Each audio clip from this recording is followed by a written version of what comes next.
Welcome back. Now that you have your cake and your table, you're ready to go to the internet and find food and drink for your party. Many of the pictures that you're going to find on the internet are not going to be on white. This picture has a little bit of background, but I used my selection tools to grab most of what I wanted, which was the big picture of agua fresca, and I got some glasses. I did bring some of the background, but I'm going to take it anyways. Edit, copy. We're going to come to our new canvas and paste. Don't move it. Don't change its size.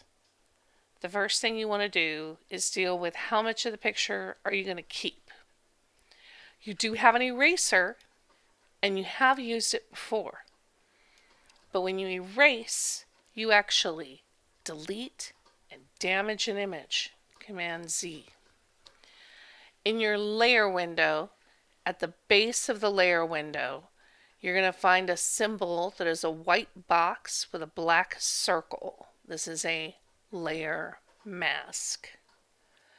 When you click it, you're going to get a second page. No, it's not really a page. It's a mask. They start off white.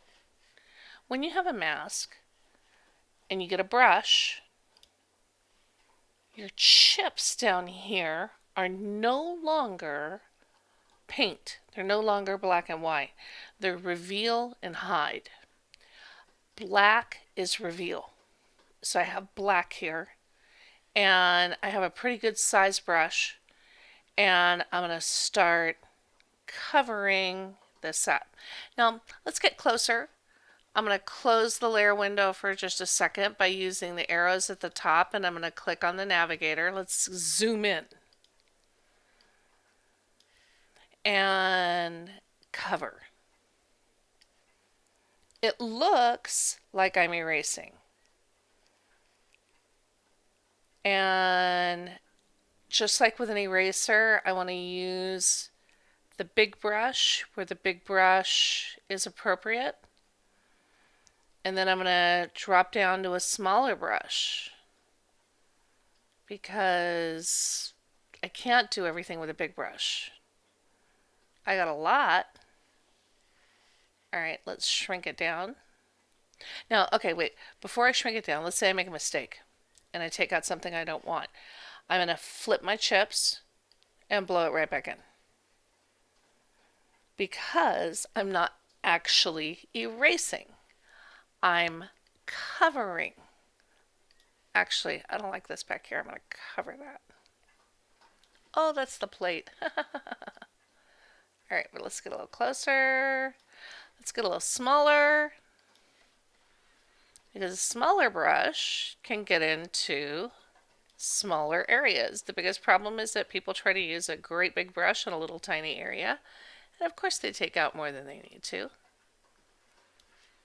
So select your tool for its specific job. Photoshop has lots and lots of tools, so you can be very, very specific. Here in my layer window, I can actually see the little black shadow. These two things go together now, so Command minus. I'll select my move tool. I'm going to pick them both up and move them. And we're going to situate them. Let's see here, Navigator. Give me a little zoom out. I think they're a little big. So edit, transform, scale. You have two ways to scale. You could grab it from the corner and shrink it down, or you appear at the top. You can use your W and your H. You hold your mouse right under it, you'll get a finger that allows you to slide. You want to use the check mark on the option bar to tell the computer you're done.